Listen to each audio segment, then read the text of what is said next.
आज हामी रेडियो भाइको घरमा लोकल कुखुराको मासु खान जाँदै। आज चाहिँ हामी रेडियो भाइको घरमा जाँदै हो होइन। बुढीमा रेडियो भनेको चाहिँ उर्फ तोकेको घरमा जाँदै हो बुढीमा। बुढीले चाहिँ साह्रै रेडियो भाइको घरमा जान मन लागेको रहेछ। अनि रेडियो भाइको घर चाहिँ अझै 5 मिनट जति लाग्छ। अनि रेडियो भाइको घर जाने ठाउँ चाहिँ अब यही हो है, हेर्नु है, यही बाटो हुँदा चाहिँ रेडियो भाइको घर जाने हो। अब ठाउँ चाहिँ एकदम बबालै छ, चिसो ठाउँ। अनि मौसम आमा आज कम च्यालेन्ज गरेको मौसमले। यतिको मौसमले चाहिँ कहिले च्यालेन्ज नगरोस्। अनि यतिको च्यालेन्ज भइसकेपछि फेरि अलिअलि त्यो तिन पानी भन्ने जातहरूले चाहिँ फेरि नसक्ने रहेछ क्या, खोजिरहँदो रहेछ होइन।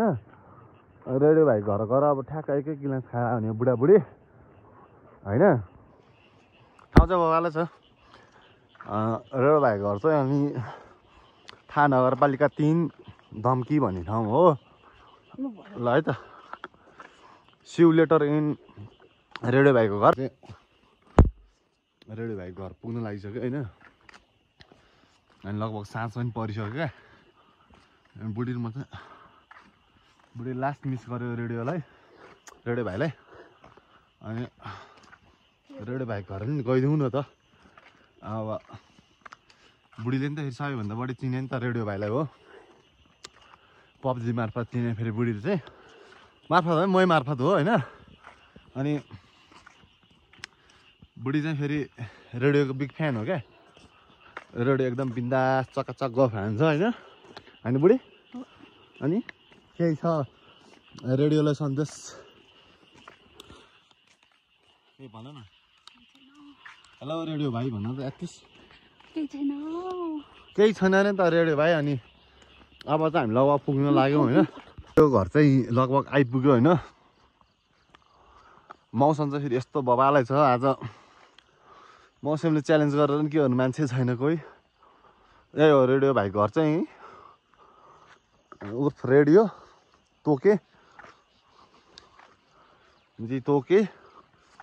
अहिले विदेशमा छ, गफ हान्दैछ ल है त रेडियो भाइ। यो घर होइन रेडियो भाइ घर चाहिँ। अनि ठाउँ चाहिँ हो बिन्दास छ होइन। अनि यहाँबाट चाहिँ यो देख्न सकिन्छ क्या। लास्टमा चाहिँ यो मकैबारी दराम भन्दाखेरि यो हो क्या मकैबारी गाई चाहिँ होइन।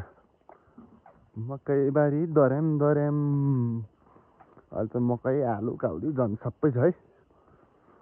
खै त यहाँ को आइरहनु भएको छ तिनै। अब रेडियो घरमा हामी चाहिँ एक प्याक खाएर आएको बुढाबुढी। Thank you so much radio भाइ है त।